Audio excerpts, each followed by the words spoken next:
Bonsoir, mardi 2 avril, voici le titre de l'info sur Puissance Télévisions. Ce matin, un poids lourd s'est renversé sur la route nationale 4 à Molan dans la Meuse. Le conducteur est blessé léger, mais la cargaison de bouteilles en verre est entièrement détruite. Leurs bouteilles étaient à eux bien là. Une dizaine de brasseurs de la région participaient à la 4e édition du Festibière ce week-end à Giffaumont. Ce week-end, c'était donc le week-end pascal et avec Pâques, la tradition de la chasse aux œufs. Une chasse géante était organisée au château du Grand Jardin à Joinville. Fin de compétition pour le tournoi de tennis futur de Saint-Dizier. 8 jours de compétition qui s'est clôturé ce dimanche avec la finale. Retour sur l'événement à la fin de ce journal. Et en ce début de printemps, Brigitte Maestrazzi nous donne quelques conseils pour redynamiser notre jardin à l'arrivée des beaux jours.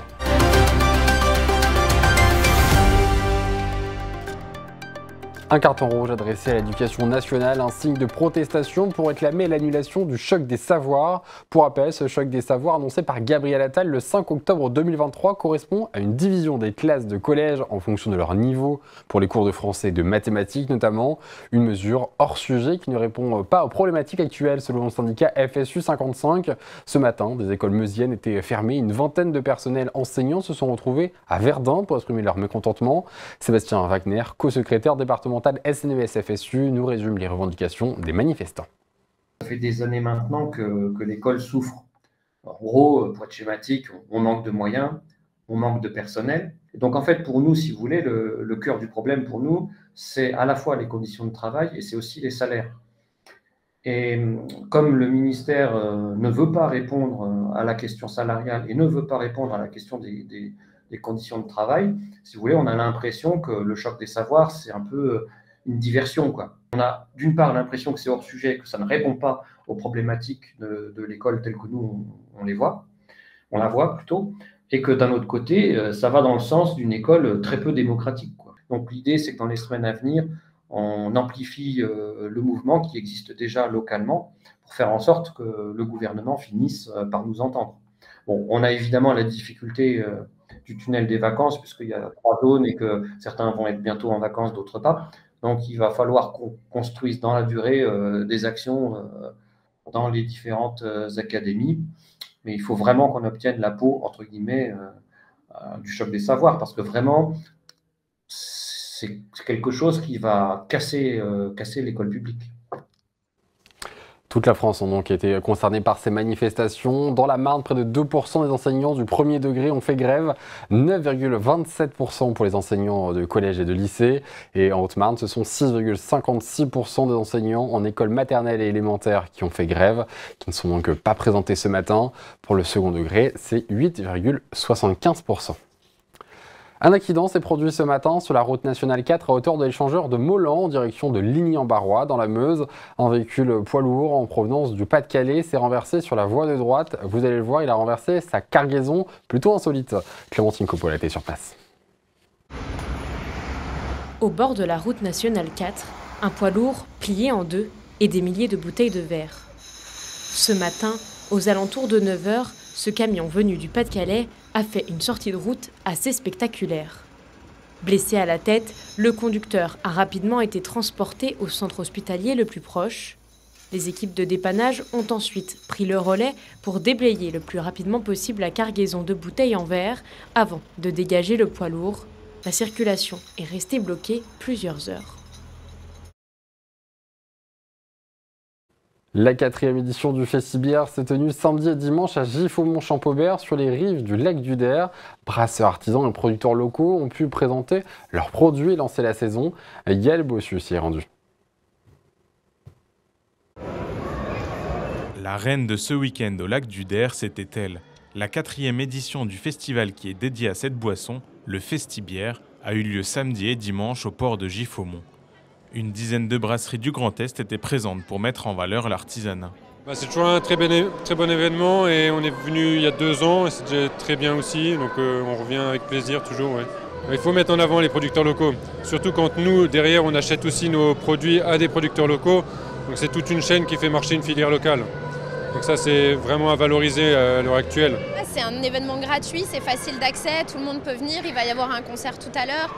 Ça permet aux gens de se dire allez, je vais boire une bière, ce sera pas je vais pas citer de marque industrielle, mais ce sera pas une bière industrielle qu'il a l'habitude de boire n'importe où. Il vient boire un produit où il sait que c'est de l'orge locale, du houblon local, des épices locales s'il y en a, et que c'est un savoir-faire hyper important, quoi.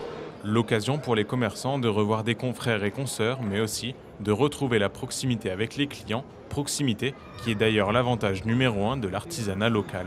Dès que les gens savent qui est derrière le produit, ils en parlent autrement, ils en parlent à leurs collègues, à leurs amis. Donc c'est ça qui fait que nous aussi on survit, on va dire, dans ce contexte. C'est l'engouement des clients autour de ces produits. Et parce qu'ils nous ont rencontrés, parce qu'on en a parlé, parce que les producteurs sont sympas. Le fait qu'on soit dans une très grande salle, qu'il y ait une bonne rotation au niveau du public, ça nous amène à avoir plus de temps de discussion avec les clients. C'est toujours agréable d'échanger, d'avoir les retours.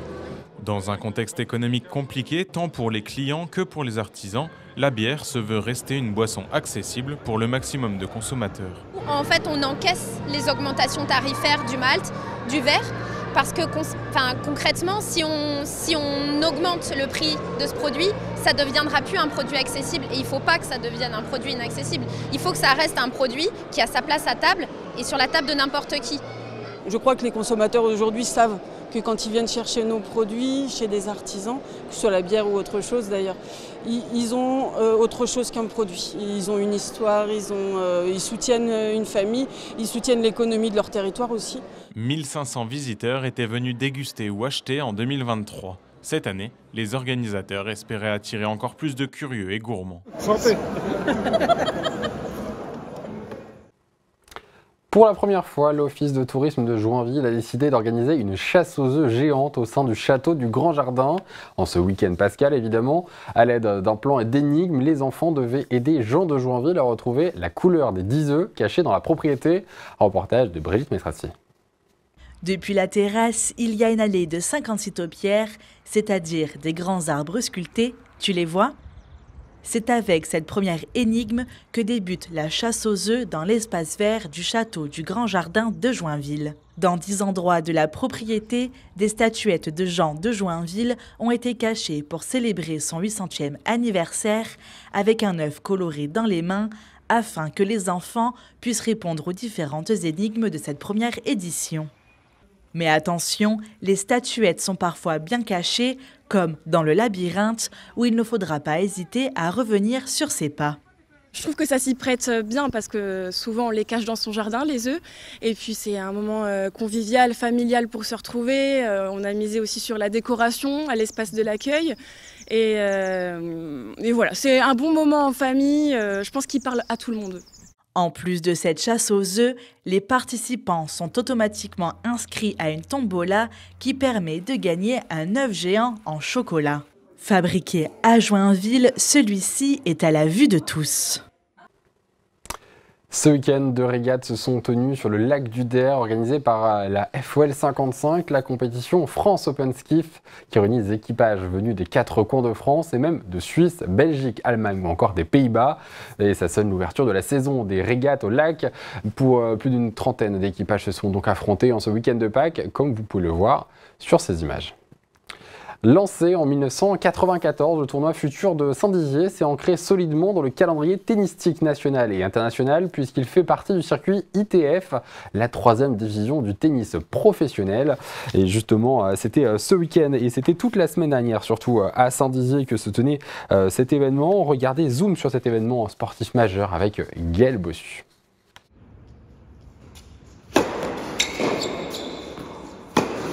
À plus de 200 km/h, les balles jaunes ont de nouveau fusé sur les courses Suzanne Lenglen. Le tournoi ITF de Saint-Dizier, comptant pour la 3e division du tennis mondial, est revenu cette année pour sa 28e édition.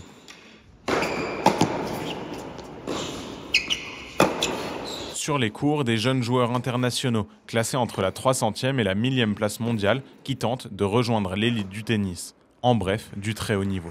Là, on a quand même des joueurs qui en ce moment sur le terrain sont à peu près à niveau de qualification de Roland Garros. Donc c'est quand même un joueur des joueurs de très haut niveau. 3 joueurs dans les 300 meilleurs mondiaux, je crois que c'était pas arrivé depuis très longtemps. Comme chaque année, le public bragard était au rendez-vous pour admirer une qualité de jeu que l'on ne voit nulle part ailleurs dans la région. On aime le sport de haut niveau, donc à partir du moment où ça joue à ce niveau-là, on est heureux, tout simplement. Ouais, ça joue fort. Ils servent très bien comparé à moi. Leur coup droit, leur revers, tout est fulgurant. Effectivement, Saint-Dizier, dans le monde du tennis, c'est connu et c'est renommé pour son tournoi international. Et quand on va sur Paris, sur les grandes villes et tout ça, évidemment, Saint-Dizier, on sait qu'il y a 25 000 $. Voilà. Ce tournoi est aussi une occasion idéale pour les jeunes tennisman du club, devenus ramasseurs de balles le temps du tournoi, d'approcher des joueurs qui les font rêver. On est tout de même tout près des joueurs, du coup on voit déjà la vitesse de balle, ça change de ce qu'on a l'habitude de voir. C'est impressionnant de les voir à 2-3 mètres comme ça. Oui, ils sont presque tous grands, donc ça fait bizarre. Tous les joueurs qui sont là, ils ont plutôt 22-23 ans. Nous, on a fini de les former à 17-18 ans, ils font leurs études. Maintenant, Arthur Colson, qui était le jeune du club, et puis Maxime, en ce moment, là, qui sont en train d'échauffer les joueurs, ils ont passé la semaine à taper avec les joueurs. Donc ça leur amène quelque chose. Cette année, la victoire finale et les 25 000 $ qui vont avec sont revenus au Belge Gauthier Onklin, 283e joueur mondial. Malgré le temps morose de ces derniers jours, le printemps est bel et bien là. Avec les beaux jours qui arrivent, vous avez peut-être envie de vous occuper de votre extérieur. Et sur notre plateau, Brigitte Maestrati nous a rejoint pour nous éclairer sur ce sujet. Bonsoir Brigitte. Bonsoir, alors comment on remet notre jardin en route, en ordre après ces longs mois d'hiver? Les connaisseurs le savent bien, Antoine, il faut commencer par s'occuper de la terre. Il a énormément plu ces derniers mois sur le territoire et les sols sont en manque de nutriments. Mais avant de les nourrir à nouveau, il faut les aérer et pour cela, c'est très simple. À l'aide d'une fourche, vous allez faire des trous dans la terre, mais attention à ne pas la retourner. Le but, c'est de garder la partie la plus riche en dessous pour les racines des plantes. Aérer votre sol permet d'enlever et de limiter les mauvaises herbes, mais aussi d'éviter une stagnation de l'eau à la surface du sol et la création de mousse qui étouffe les plantes. Cette méthode permet aussi de favoriser la bonne circulation de l'air et une meilleure absorption de l'eau. Alors une fois que les sols sont aérés avec cette méthode, quelle est la prochaine étape à suivre? Maintenant, Antoine, on peut nourrir la terre. C'est une étape importante pour avoir un beau jardin rempli de fleurs et d'arbres fruitiers, mais pour cela, il faut choisir le bon engrais. Il est conseillé de privilégier les engrais naturels ou organiques, comme du fumier déshydraté. Les engrais permettent d'apporter les nutriments dont les plantes ont besoin pour leur floraison. L'azote qui doit être présent en grande quantité car il s'élimine facilement avec une grosse quantité d'eau. Il permet la pousse des tiges et des feuilles. Le phosphore, lui, il joue un rôle important dans le développement des racines et dans la reproduction des plantes. Et enfin le dernier, le potassium, il permet aux végétaux d'avoir une meilleure résistance à la sécheresse, aux maladies et aux parasites. Alors ce travail, j'imagine, prend tout de même du temps. Alors est-ce qu'après finalement on peut planter à présent les végétaux? Oui, on peut planter, mais il ne faut pas tout planter en même temps, il faut respecter une certaine période. Les bulbes à fleurs comme des lys ou encore des plantes vivaces qui ne craignent pas la gelée matinale peuvent être plantées dès à présent. Côté potager, vous devez encore attendre avant de planter certains légumes, mais les salades, le chou et même les fraises peuvent être déjà semées. Mais par contre, pour vos salades estivales, là, il va falloir encore attendre un peu. Pour les tomates, les concombres ou le basilic, il est encore un peu tôt. Il faudra les planter après les seins de glace. Ils mettent fin à la période des gelées tardives et cette année, ils ont lieu du 11 au 13 mai. De quoi attendre effectivement les salades d'été, ça donne presque l'eau à la bouche. Merci beaucoup Brigitte d'avoir été avec nous. C'est la fin de cette édition. Merci de l'avoir suivi. Tout de suite, vos prévisions météo de demain. Excellente soirée sur Puissance Télévision.